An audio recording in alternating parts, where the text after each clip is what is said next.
And unmuting helps. All right. No matter how many times you do these things, you forget some little thing like that. But yeah. Well, welcome. Hello, Sharon and Antares. Hello. Oh, hello.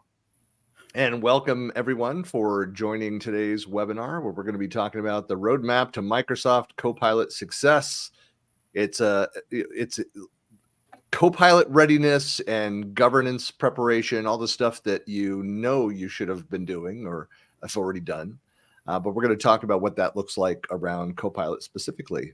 And so, yeah, excited to go through it. So Sharon, hey, I'll let you drive the first couple slides here. All right. So, yeah, thanks for joining today. And here's just a little bit about Smarter Consulting. We have grown tremendously. I started this as me doing a little bit of SharePoint consulting in 2017. And here we are 7 years later with a ton of people and a ton of credentials and a ton of partners. And it's fantastic. And so, so here's a little bit of information about us. We're a woman-owned business. We focus on the M365 stack, but not just that. But we do that. I would say most of our time is spent around the M365 stack. We do a lot around modern work. We're becoming AI experts. So we're really helping people to understand what AI is. We really focus on quality. So we really want to make sure that we're partnering with you for the long term. We're making sure that what you're getting is just really great value and great interactions with our team. We build really great relationships, long-term relationships. And our goal really is to have competitive value. And basically what that means is you're getting more than what you're paying for. And we've created these 4 pillars. Like I said, we're growing. I think there might even be another one in the works behind the scenes. But right now we have our Smarter Consulting, which is where this was all started. And there's some of our services. You can find that on our website as well. We've got a Smarter Learning channel where we really revolve around training. We're building out the Smarter Governance model, which is exactly what we're talking about today. And then we've also started our new little baby on the corner, which is Smarter Apps. And we're rolling out some of our brand new apps that we've been building for probably 10 or 15 years easily. But now we're like making it formal. And if for folks that haven't visited the website in a while, says, yeah, we just launched last week the new page around the Smarter app. So some of the products that are available for sale today, and there's a number of others that are for specific clients that we've built out. And so you can read all about them. They're all listed there. But we can go and deploy those and customize them for your organization today. All right, so a little bit about us. So Sharon and Antares, and then I'll wrap it up. All right. Well, you kind of met me a little bit. I've been doing this for, it says 25 plus. I think next year I'll hit 30 years getting paid to be in technology officially. Along the way, I have worked a ton with Microsoft and just kind of collected badges right and left. But a lot of that just means that I really get to sit in between the people who make the product and the people who use the product all day, every day. And if you want to be able to get a hold of me, there's my info, and feel free to follow me on all the socials. Hi, I'm Antares Leask, and I bring kind of a unique perspective because I am newish to the IT world. I taught for 23 years. I'm coming from an education background, and that's why I love talking about Microsoft Copilot, is because when generative AI dropped in the education world, it was immediately demonized, and I really enjoy showing educators and everyone how Copilot can really be used for good and to help with equity and inclusion. Although reading the stories about people using it for evil is kind of entertaining as well. So I have some of those stories too. And I'm Christian Buckley. So I've been working with Smarter Consulting the last, almost 6 months now, I think, but have known Sharon for years and years, and known Antares a few years. I'm like good friends with her husband, known him for a long time. But I've been in this space in tech my entire career, which is around 33 years. Like it was my second official job. Was moving over to a tech company. And so I've just been involved in various, business analysts and project management roles, At the very beginning of my career, a lot of tech writing, that kind of stuff. But project management, program management, started a couple of software companies, got into the Microsoft ecosystem, went to work for Microsoft for a couple of years back at the launch of Office 365. And I often share this, but like my first couple presentations as a Microsoft employee were on the topic of governance. So yeah, it's been, that was back in 2006, 2007, my first topics in this arena. But I've been in information management years before that. So I'd been talking governance and running governance bodies back in the mid to late 90s at various companies, starting with the phone company, Pacific Bell. So yeah, it's been in the space a long time. I'm excited to talk about this and the latest iteration for Copilot. It's good to be home. So when we start this, I know, everybody watching this, I mean, you're going to know the basics of this, but just to kind of cover some ground for folks that it is still relatively new. I mean, when we talk about Copilot, Microsoft's branded AI endeavors, and they're kind of curbing the naming everything Copilot, and somebody came to their senses and said, oh, we need to differentiate in what AI looks like in different parts of the different platforms and services. But it's around automating routine tasks, enhancing productivity, and then leveraging knowledge in the secure enterprise fashion. And I think that's the main difference for people that are new to generative AI and thinking about these various tools that are out there. OpenAI has their ChatGPT, like every platform out there. Google has their AI. They're formerly as Bard. It got rebranded, didn't it? I don't use it, but yeah. Anyway, played with it. Yes, I can remember the name.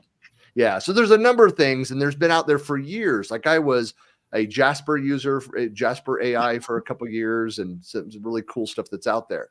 The key difference with Copilot is that it is primarily based on your data, meaning that when you train it, when you teach it on your, like I have a private SharePoint Copilot that I put all of my own personal, my company financial data into. And so I can then go in and no one else can see it. Microsoft can't even see the data. It's all encrypted, but I can then start getting insights, getting data out of that content.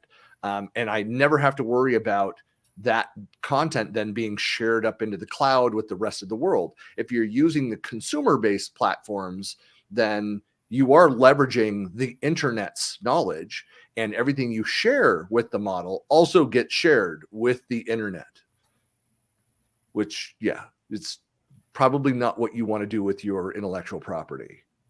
And that's a good point about scoping, not only that your information isn't being shared, but that you can also scope the search to certain areas so employees aren't pulling things into Copilot that they should not be pulling into Copilot. Right. So between divisions, right. And then after that, it also honors policies and permissions. So it has access to your entire tenant. It's limited at the tenant boundaries, but yeah, it then honors policy and permissions on the way to use. So they, as long as everything's set up right, should only see what they're supposed to see. We're not going to really get into like the key scenarios of using Copilot. That's not what this presentation is about. But you can kind of infer some of that, some of those use cases, those business cases out of like these primary 5 areas. These are like what Copilot does. So it is an AI powered assistant. It does have that integration in with Microsoft 365. It's that, in fact, if you've seen demos early on when they announced Copilot, I think some of the most exciting demos were around Excel. So Copilot for Excel. The whole thought of putting this complex, massive spreadsheet of all this data that's in there, and then asking Copilot, tell me what are the 3 trends that I need to be looking at with this data. And that's part of why I started experimenting with my financial data over in SharePoint Copilot, was so that I could start to look at those kinds of insights. And is there something that I'm just not seeing here? Task automation, of course, being able to go in and train, especially with the announcements around Copilot agents, to be able to have the autonomous agents going and running things and doing things, for agents to be able to recognize, hey, I can't do what you're asking, but I know these 3 other agents that can do that, and be able to go and call on other autonomous agents to do more complex automation. It has that data in context awareness. So again, because it's tied to the tools that you're using every day, your SharePoint, your Teams, the conversations, the meetings you're in, your email, what you're doing with PowerPoint, with Word, with Excel, kind of all those different tools. It's aware of where the data is, of specifically what you're asking for. And then that enhanced collaboration. So it can help you identify and better prioritize based on, again, who has access to that system, and be aware of all the other data that's feeding into that system behind the firewall. So within your organization, it's not going out to the consumer world. And I like that the very first point is that Copilot is an assistant, because a lot of people hear AI and they immediately jump to Skynet or the Matrix, and not yet. Couple years. Not yet. But I really like the emphasis on, this is your Copilot. This is not you. It's not going to start piloting the plane for you. You still have to be there. And I think that's really important. I love the quote that's been going around a lot about, AI isn't going to take your job, but people who know how to use AI might. Yeah, exactly. And I know we're not going to get too far into use cases here, but I do know a lot of people are always asking, but what can I actually do with this? And I think the key to remember is, in the same way that search is how to find the information or, find your content, Copilot allows you to do or take action on your information and your content. So a lot of people are like, well, isn't it the same as search? It's not just finding information. It's also being able to use that information to do or take action. So Copilot is going to take that information and allow you to do something, write an email, write a document, fill out a spreadsheet. So think about it in terms of, if I could take search and then take that information and create an action out of it, that's what Copilot is there for. I think that's probably one of the areas you need to be the most clear with as you deploy out. If you look at, start thinking about adoption with your end users, is explaining the differences between search and between Copilot, because they are not the same thing. That's not the way that Copilot responds to questions, to queries, to prompts against your data. And so it's not meant to, like, you could use it like that. I think part of it, I think what makes it more difficult, like, I love, I'm using Bing more than I'm using Google search now, because of the OpenAI integration, the ChatGPT integration. So as well as it recognizes when I'm logged in my browser, my data. So I'm getting the combination of the internet data and my personal data in the responses there. And so that is a search engine, but it's also providing, and Google's doing this with their search results as well, side by side. Like, here is the compiled answer based on this data and what people are clicking on, as well as the actual search results. So just understand the differences between the two. So let's talk about it. Why do I need Copilot? And so again, I think this is foundational to talk about, give the kind of some of the business background for this, but just in a couple slides here. But so some of the highest level of scenarios here, handling data overload when there's just too much. One of my favorite prompts, one of the ways that I use Copilot every week, and I'm looking forward to the autonomous agent to be able to go in and do this without me prompting it, but is saying, like, Monday morning, saying, what are all of the tasks out of Teams, out of conversations, chats, and email, everything that are my priorities. Oh, and tasks in various planners. What are all the things that I need to do this week that questions that I've not answered, responses that I need to provide, and it goes and provides a comprehensive outline of all of those things. And I may have already completed half of them, but this is it's better than the old, if you remember, like the Cortana emails that provided them, they rebranded that to Copilot. But that is a great way that Copilot today helps me manage that data overload. Too many places to go and look. And so it's able to go and look across those and help me kind of triage the different things that I need to take action on every Monday morning. Yeah, I think if there was a prompt, like a magic prompt that I would tell everybody to start with, it would be summarize this information or summarize this whatever you're in, because I don't care if you're in a PowerPoint presentation or a Word doc or a Teams meeting, that prompt will work almost anywhere. And if you just say summarize this info or summarize this whatever you're in, if I'm late to a meeting or I get a really long document or I get a really long presentation, I'm like, what in the heck? I need to understand all this really fast and I have like 5 minutes. I don't have time to read through the entire thing, and I'm a fast reader. I can only imagine, if it takes you a little bit longer to get through that. And so just use the summarize this whatever, and it'll give you this really nice little recap that'll be like, hey, here's what the meat of this is and here's what you need to do. And the other one that I really like is, do I need to take any action? And it will tell you if there is anything that is assigned or kind of meant to be an action item for you. And then that way I can be like, oh, okay, I didn't have to read through everything. I just need to do this, and this. Yeah. Love that too. I think the second one is just, it builds off of that. It's increasing efficiency. So, to be able to go in to recognize like the common responses to simple things, emails come in. I mean, we've had for a while, like the auto populate of common phrasing. We see that over in social networks. I mean, LinkedIn does that too, as you're typing in chats. Tries to answer that for you. We've had that on our phones for a while, but this is taken it to the next level. But what I really like is like the way that I write when I take notes or I'm writing, I'm going to go take this action. It's always a bulleted list, and I just try to get the thoughts. Like I need this, it needs to have this, it needs to have this in it.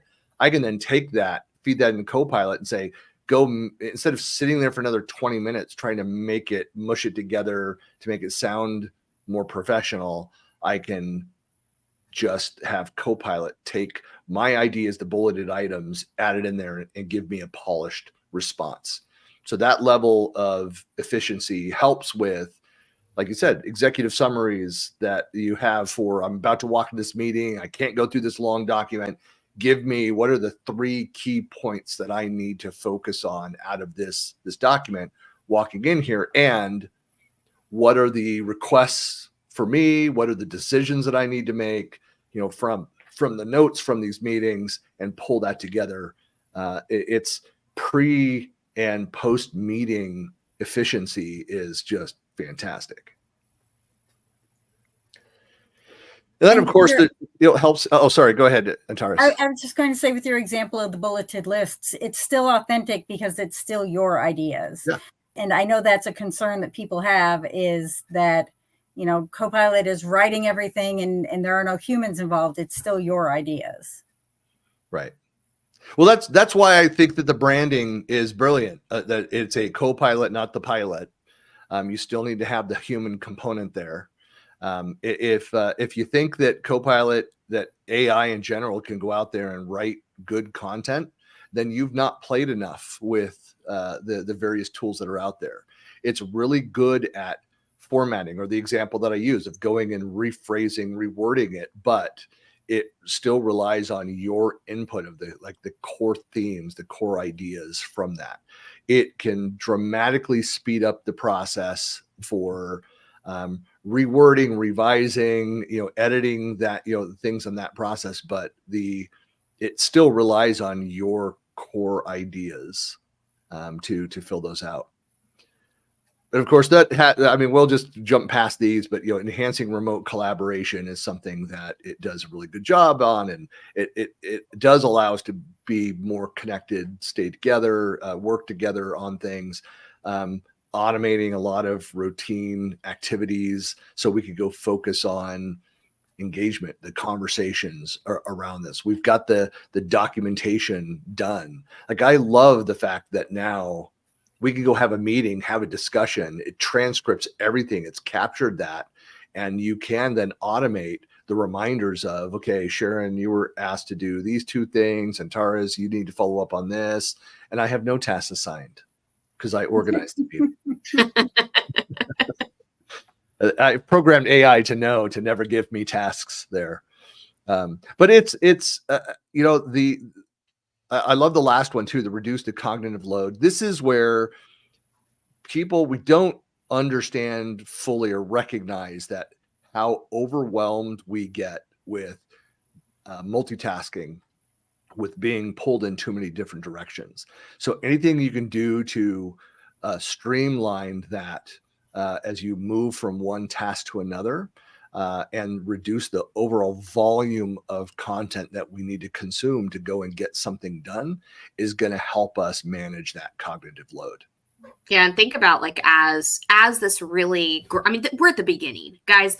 We are at the very, very, very beginning of this. And I talk to people like, well, it can't do everything yet. No, of course it can't do everything yet. But I promise you, I'm going to paint you a picture once everything's in there, once your content's in there, once all your meetings are in there, once you feel good about this, once you're all prepared. Imagine going to Copilot, because I'm already starting to do this and it's starting to be really good, and saying, what should I prioritize right now? Just simply that prompt. And it's going to go through your emails and your tasks and your meetings and your chats and everything that it has access to. And it's going to say, hey, I noticed that you've got this, this, and this that are due by tomorrow. Would you, here's the information. And by the way, here's links to the associated resources and assets that need to go with this. And then I can take that information, I can go into the tool of my choice, and I can say, okay, I've got this information, help me generate the deliverable or the item that I need to go with this next task, and then use that for the next part of it. And just the idea of being able to know what to work on, know where to find everything, pull it all together, and then be able to deliver that as a work product is what we've been working for in modern work for probably 20 years. So the fact that it can help you do that is going to be amazing. I heard a speaker last week say that he had read that it's going to increase efficiency by 30%. And, it was on the screen, like, employees will have more time to engage in that strategic decision making. It's like the genius hour concept that came out of Google of giving employees time back to pursue things that they're passionate about within the company, things they can improve in the company, and giving them that time and freedom to be able to explore those new concepts. Yeah, it's to your point too, Sharon, about like how fast it is moving so much quicker than ever before. It's not like the old cycle where we're like every 3 to 5 years we get a new version of the solution. I think that the interface into the tools, the things that we're doing with this technology in 2 or 3 years will be dramatically different than what we're doing today. And we're already starting to see with the wave 2 of Copilot is that you're going to see more integrated capabilities. Things that'll be happening more in the background, where some of the features where you have to go in and enter in multiple prompts to train it now to get the output that you want, that you're looking for. You're going to be able to automate a lot of that and then have just a button that does those things. So Microsoft is starting to do that, where they're just integrating new features which are AI driven. So it's just a new set of features across all the products, where they'll only be there in those products if you have the Copilot licensing to light it up. So more and more, we started to see this with just the cloud version of all the Office apps, for example. Which is going to require training, and more training. Like, guys, get to know it, because like Antari said, AI isn't going to replace you. It's the people who know how to use it. Right. That was always the case. That was the cloud as well. It's like, it's not going to replace jobs per se. It's going to dramatically change those jobs. And the people that will do better are the ones that understand how it works and how to get the most out of it. So that's kind of what we're starting to talk about. Content. It's not so much about the basics of using the technology. The focus is turning to the business use cases, the ROI of this. But it is important here to talk about a bit, like, how do I get started? So this is, again, very high level here, but of course, going and registering, get it licensed. I realize the first and foremost, I hear from a lot of organizations that are still struggling with the cost of the licensing. But to your point, Antares, if there's a 30% efficiency of gain from using AI, I think you could go and do an easy calculation and say, okay, what is my annual salary? What is the the benefit of that efficiency, that value to the business for me to go focus on other words? You have an idea. I mean, we used to say this around doing like migrations. If I'm able to reduce the time it takes for you to migrate, which is like a 6-month project, by 10%, well, 10% of your time, you know, whether you're hourly or annual salary, you can do a calculation and say, all right, by using this tool, I will save this amount of time, which is this value, which is like triple the value of what the price of the software was to help automate that. And that's something that organizations need to go and look at. I saw the value, first and foremost, around meetings, capturing that, giving me the insights into those meetings.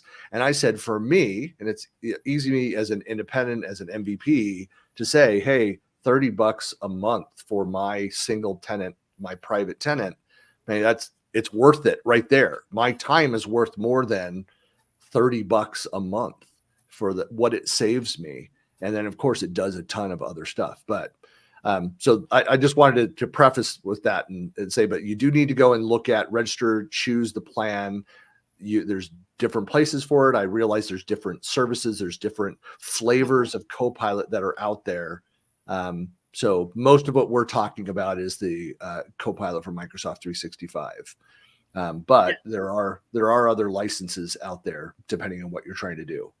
Yeah, definitely. And what's happening is Copilot is going across everything. So at this point, I definitely think it's good for you to kind of maybe take a look and see what the different options are. Because maybe you're building stuff in Power Platform, maybe you're using GitHub, maybe you're trying to, build your own Copilots, and all of those have different plans and different ways to interact with that tool.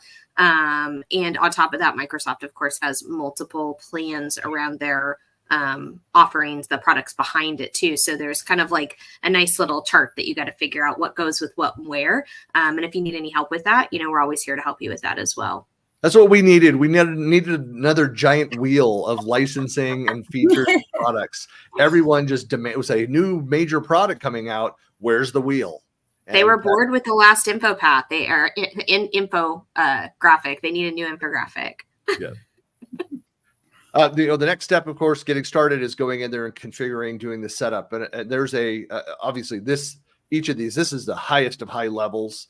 There's a lot of detail. We're going to go through some of that here in the next section for the configuration, but you do need to make sure that it's tuned. And that means that this is where I made the comment earlier, like to set up Copilot to get it working right, you need to be doing what you should have been doing around your knowledge management, your information management systems for years now. So the classification, the organization of that, the permissions cleanup, get your policies in place. So that's why it's very much Copilot readiness is at its heart a governance discussion. Then going in and looking at, well, how is it actually integrated in? How do I start leveraging this across the various tools that we're using? So this is where training comes into play. And so figuring out for a company that is looking to deploy, what are the primary use cases that you want to make sure that all employees do? What are the things that are unique for different roles, different divisions of the business? So there's a lot to go in there and think about and build out there. Communication, of course, and sharing of that information is huge to the success of a Copilot deployment. And this is true with any technology deployment, is having a strong communication strategy, but certainly with this, because it is changing a lot of the fundamental ways that we're interacting with our data and our tools. And so being able to have an open dialogue inside the company and share that information is just critical. Yeah, and to your point, Christian, if you've been doing the right things in the past, you've already trained your people on how to use the Office suite. They've already been trained on how to use Power Platform. They've already been trained on how to use GitHub. They're already using those tools in the right way. They're already governed. The permissions are set up properly. Policies are set up properly. The really neat thing about Copilot is that it literally lays right over the top of that. It's very seamless. It allows you to do things with those tools that you haven't been able to do before. It's kind of like a nice little plugin, right? It just kind of takes them to that next level. It gives you more out of every single tool. But if you haven't done that in the past, that's where you're going to see, for both the last slide and this next slide, you're going to see a lot more effort that's going to have to be taking, that's going to have to happen in your organization, because it's not that you have to do it because of Copilot. It's that it's things that have not happened up until this point, and now you're not ready to engage with Copilot because you haven't done the things that have gotten you to the point where Copilot will work with the tools that you already have. Yep. Yeah, so this is that next step. There's the initial training for it. There's something new. You make any change to the way that people are working today, there needs to be training, and then there needs to be those feedback in loops for that ongoing support. You can't just assume that because people were trained on using all of those tools previously, that they're not going to be confused by something new on top. And that there's not going to be the general resistance that, even on social media, I see all sorts of AI is evil and it's taking over. And how do you help train your employees that it is benefiting them and not replacing them? Maybe I'm not so worried about a lot of that because I'm closer to retirement than I am to starting my career. I just like... Well, and part of the training too, and Antares, you could probably, I'm sure you probably speak to this, but with training, the more that you use something while you're learning about it, the more comfortable you feel about something. And so it's kind of, you're building that relationship. And I'll tell you, you go through one good training round and you'll feel really confident that it's not taking your job tomorrow. But in addition, you'll feel safer about it because you'll understand what it can do and what it can't do. And you'll also feel better about what you can use it for in your day-to-day life. Right. So to have that engagement through the training process to see ways that it can help you and make things easier and ways it can be used to make sure that your customers and clients are getting all the correct information with less work on your side. Yeah, this last bullet here too is one of the more difficult things. It's something, Sharon and I have our project management series that we do every Monday morning, the project failure files. If you're not aware of that, please go look it up. Just the hashtag project failure files. But one of the things that we talk about all the time is the importance of like the post-mortem, being able to go and look at, at the end of, not just the end of a project, but the end of stages of the project of, what worked, what went right, what went wrong, what can we do to improve on that process going forward. Being, reflective, looking in at the training, at the feedback, the questions people are asking, you might have it all documented, but if they keep asking the questions, might be an indicator that your documentation is not sufficient. The training we provided was not, sufficient, that we didn't answer the questions the right way, or we missed some aspect of why they're asking this question again. So you should be very, introspective around the deployments and be willing to, this is part of a strong change management model, that you are constantly looking for how can we improve upon this, no matter how well we think we did with the rollout of that. So you have to monitor, constantly evaluate, reevaluate. So what should be included in the Copilot readiness? And this really gets into the meat of it. And I like Sharon on the technical aspects. I know you've been doing the workshops out there, Copilot readiness, already. So want to lean on you for some of these, but at the highest of high levels, it's all the pieces that we've talked about around planning, training, the technical integration, kind of all of those things, but also What's your governance framework look like to handle this stuff going forward? What is your adoption strategy? What's your communication strategy?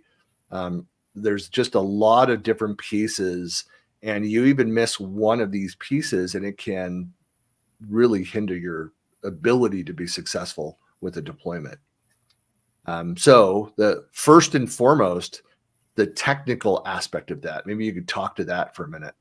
Yeah, I think people are really surprised. They'll call me up and they'll say, "Hey, do you guys do Copilot Readiness? I know you work with it, or do you do AI Readiness?" And I'm like, "Absolutely." And we get on an initial call, and I think it's funny because a lot of them are like, so how long and how much does it cost to flip the switch, right? That's really what they're looking for is, well, we just need somebody to click the start button and turn it on. And I think they're always surprised that there's so much technical preparation that needs to go into this. And once again, like we commented on earlier, if you have been doing this all along, it's a lot easier when it comes to this, but you need to make sure that your data is ready. It's clean, it's deduped, it's organized, it's categorized, it's structured in a way that the tool can find it. You need to make sure your permissions are set up properly. And this is where security by obscurity is going to go away. So for a lot of people who have used SharePoint links for a long time, but nobody knows where the link is, I promise you Copilot will find that content. You're going to want to understand what are you integrating with. So if you have existing APIs and existing graph calls and things that are pulling information in, you're going to want to make sure that you understand what information is getting pulled into which systems and where, so that as you put information into Copilot and as you get information out of Copilot, those integrations all work together with that to work the way you want them to. And then, of course, the purpose of this call is governance and compliance. And the whole idea about that is, do you even know what you have and how it's being used and who has access to it and how often is it being reviewed? And are you meeting regulatory and compliance rules around what you have now?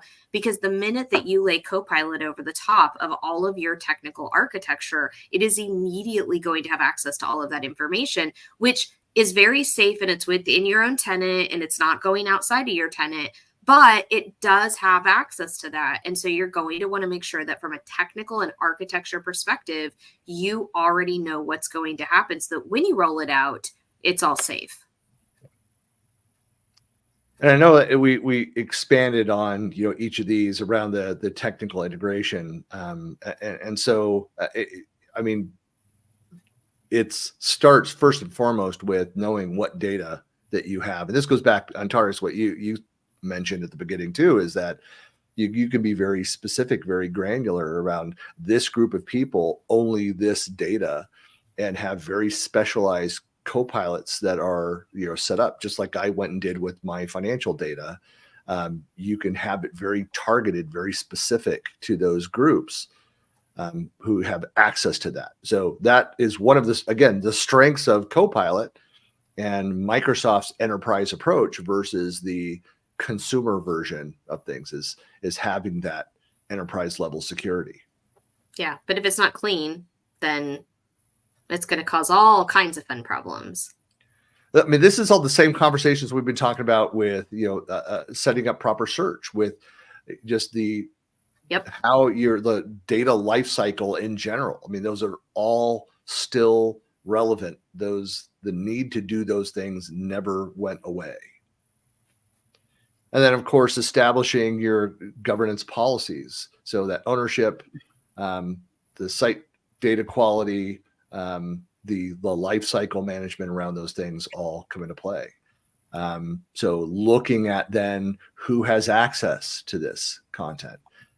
One of the complaints, I love the comparisons to the now being shut down Delve.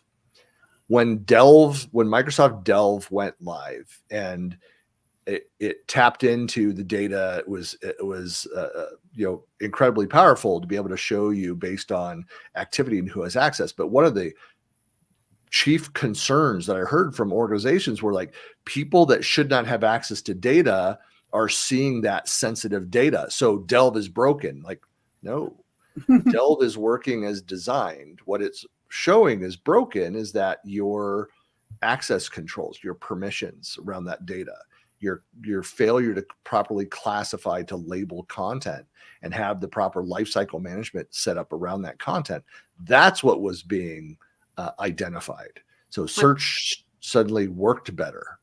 Yeah, well, that's what I was going to say is, what was really funny about that situation, both search especially when Microsoft Search came out, and unified search across the entire platform, and with Delve, what was really interesting to me is oftentimes people could see things they were supposed to see, but they were still very nervous. They're like, wait, I never saw this before. And it wasn't because anything was broken. They really were governed. They really were set up properly. They really were supposed to see it. But for some reason, it hadn't, like behind the scenes, it hadn't been connected properly, or it wasn't pulling in, all of the information. And so first of all, they saw things that they weren't used to seeing. And second of all, because they had been so used to seeing the same information for everybody, where we had in the old intranet, plan of there's one page with one set of links and everybody has access to the same information. All of a sudden they were seeing individualized information. So I see my permission set and you see your permission set, which had been happening in SharePoint and SharePoint Search for years and years and years. But I don't think people realize that's what was happening. So like I could see all this stuff, and then I would show them somebody else's and they would be like, wait, they can't see the same thing I can. And I'm like, no, it's personalized. And I think that took a lot of people a long time to really wrap their heads around. Yeah. And another big part of this too, and getting deeper into the governance world, is making sure that you're aware of when changes are happening in the data in the background, that you have alerts set up, that you're monitoring, that you're auditing that process. So that you don't have, you introduce new tools, new capabilities, even new users in the system. You need to make sure that you understand the impacts of moving these pieces in, what happens to what people see today. So it's just, you need to treat this with the right level of sensitivity around especially sensitive content, to make sure that you're aware of who has access to this. And is the security that we need to have in place, is it being maintained? And it feels like a lot to think about, and it is a lot to think about, and that's where we can help. I always tell a story coming out of education. I went to Microsoft Learn for the first time. There was a training called How to Prepare Your Organization for Copilot, and I was like, sweet, I can do this. Like, we're going to be cheerleaders for Copilot, and we're going to like motivate people, but it wasn't. It was all governance, and it was all the things you need to think about with permissions and policies. And so it's great to have someone there helping you along. Yeah. Well, this next one, I mean, it's exactly in your world, and Tari's, and what you said. It's not just about training the end users on the day-to-day of these things. It also part of it, and sometimes to make the right steps forward on governance and change management and security, you have to properly educate your leadership team, especially the IT team, to go and up their game and get to where they need to be to support the capability. But so I'll say that most organizations that we run across are not following the right process. They do not have a governance framework in place, at least not something that is repeatable, scalable. It's usually, if they're doing a lot of things right, it's because they have one or two people that understand it and are kind of carrying that load, but it's not institutionalized. It's not programmatic. They've not gone in and automated that. So it's more of the way that we do everything around our data. It's more of those individuals. And then those people leave, go to a better job, and suddenly none of it's being done. So it's training is key. I cannot tell you how many people I run into who have no idea what's happening in AI. They have no idea what Copilot is. But think about this. There's so many executives that are sitting in meetings where somebody's like, we need this, we need this, we need this. And they maybe, search a little on the internet, or maybe they read some flyers, but they don't really understand it. And the last thing that they really want to do is try to ask some of those questions to really understand it while they're on a sales call. That's the last time that you want to, it's not the right time for you to understand it. And there's not a lot of great stuff out there. I think, Microsoft's doing a great job on Learn to really, like right now, there's the AI Skills Challenge where you can learn more about AI. But at the end of the day, you have to put the time and effort to really understand what it is, why it matters, how it works. I think we still have a long ways to go, but as leadership starts to really understand the pros and the cons and the strengths and the weaknesses and all the parts and pieces around it, I think these conversations will become more comprehensive, and they'll start to say, oh, okay, I get it. I understand what's happening. I understand the ROI, and I understand why we need to put all this effort into it. I would say that the 3 words that are critical: pilot, pilot, pilot. Yeah. So yeah, if you're still not sure where it fits, you need to be piloting. You need to be learning about how these tools work, how the technology works behind the scenes, what the caveats are. And at least that way, even if you don't have it deployed across your organization, you need to be piloting and playing with this so that you're not falling behind the space, because it truly is. And I'm not saying falling behind as far as from a technology standpoint. That's a real thing, but I don't think it's as big a thing. It's more of just falling behind in your understanding of what's happening in the space and how fast it's changing. And so you may look at this and say, yeah, I get that the basic value of it. I still don't see the ROI of it. But when it suddenly ramps up to the next level, like if you're not in there playing with it, piloting, at least have a handful of licenses in your company and people that are constantly looking at that, there will be that moment when they'll realize that, hey, there's a huge competitive cost advantage, just whatever the scenario is, there's going to be business advantages to having your organization plugged in and ready to go with this. The other side of this, I do think it is at least 7 to 10 years from today until the singularity happens. So plenty of time. So again, that's why I'm closer to retirement than I am from the beginning of my career. So I'm not so worried about the singularity when AI becomes self-aware and they become our AI overlords. I laugh. Speak nicely to the AI overlords. I laugh and I think about, I used to work at an engineering firm, and I really had an engineer who said to me once, I was, working with him on, how to use like Excel and Word a little bit better. And I had one of them say to me once, I have a paper and pencil. So I don't understand the value of needing to use this word processing tool. If I could just go back to paper and pencil, I would. And I mean, it really, it wasn't a lack of interest. It was just, this is the tool I know. This is the one I feel good about. This is the one I feel secure about. And all of these new tools don't add enough value to make me want to learn them. And I think a lot of times, there's this technical side to things, but there's also on the user adoption side, it's what is the value that the tool is even going to give me so that I'm investing this time and effort and change thought process into using something different and something new, and making sure that they understand what am I going to get out of this? What's in it for me? Because resistance is futile, right? Like it's not going away. It's only going to get stronger and more helpful, but not too helpful. It just made me think of something I realized in front of me. I have a sheet of postal stamps that I purchased over 5 years ago, and I've still not used all of them. I have some in my wallet. Yeah.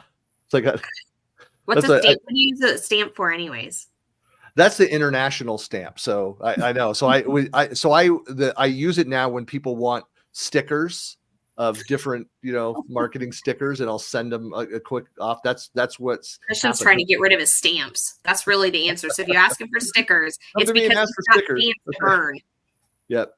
But user adoption is, again, we talked about this with training, but I mean, that is a huge aspect to this as well. And there's a lot that you can learn. And even if your end users don't yet have full Copilot licenses, there's a lot you can learn and leverage from even the free Bing tools or GitHub or the, whatever else is out there that's unlicensed or that's free and open. There's a lot that you can still leverage and learn from that. Just be careful using, again, even the Bing interface. It does great things. It has the latest version of ChatGPT integrated into that. Also, everything that you share with it will go into the internet. So yeah, just be aware. And then this one, I love this one just because this is so key. I mentioned this earlier, but having those continuous feedback loops that are out there, and that you're constantly looking at how can we improve on these things. And so that's why having, if you're in a constant state of piloting somewhere in the organization, even with a handful of licenses, until you see that there's a value for the larger part of the organization to have the licenses. But you can be learning from this, looking at new features, talking about business scenarios, gathering feedback from the pilot participants, expand that out to a larger set of groups, validate, hey, are we seeing the same productivity improvements, the same efficiencies with the larger group?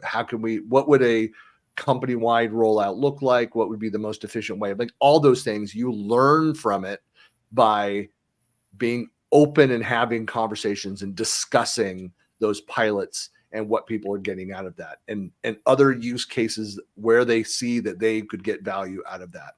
Make it part of the organization, the culture of the organization, to have those feedback loops, which really feeds into the last bullet.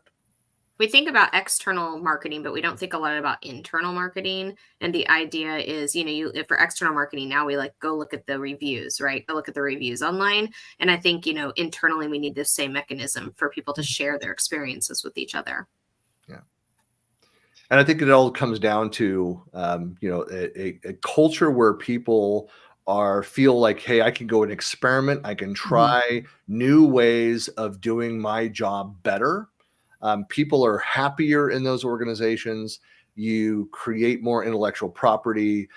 People feel like their careers are more rewarding. Kind of all of those things, if you have that kind of built into your culture. How can I enhance it? We've got just a couple slides here to wrap up, but where do I go from here? I've deployed it. We're piloting. We're now going back and looking at kind of everything we've covered around the technical side. We're looking at our adoption strategy. We're looking at all those things. Other things that you need to look at is building in as part of your ongoing plan is that continuous training and skill development. It never ends. So you need to make sure that you're constantly looking at how do we update these things. And then again, the cultural aspects, experiment, innovate, having that governance discussion. And this is something I know it's a struggle for a lot of people. Their eyes glaze over when you talk about governance. And so that's one of the reasons why, working with Smarter Consulting, we can help you if you don't have a framework in place or have a rudimentary governance framework, we can help you very quickly deploy put a framework in place, identify the gaps, and help you to better understand how do we mature our organization to be able to be much better at this. So that's actually a corporate strength is how we leverage certainly AI. But a lot of that comes from having a clear, defined, scalable governance framework in place. Yeah, the other pieces, you kind of talked about those as well. But as far as next steps, we always recommend doing a self-assessment. Again, you can do a self-assessment. You can have an assisted self-assessment. We can help you with that as well. Update or create, if you don't have one, your governance framework, and then create an action plan. So these are all things that we can do. So I'll actually come back to this next here. But just maybe Sharon, let you wrap it up, summarize all this. Yeah, and I want to kind of add on to that. We've done this. Not only can we help you, but we've done it so many times that we have templates and we have guides and we can literally walk you through it. And it's the idea of, do you really want to climb a mountain by yourself, or would you rather have somebody who runs up and down it all the time, show Sherpa. You where the loose rocks are?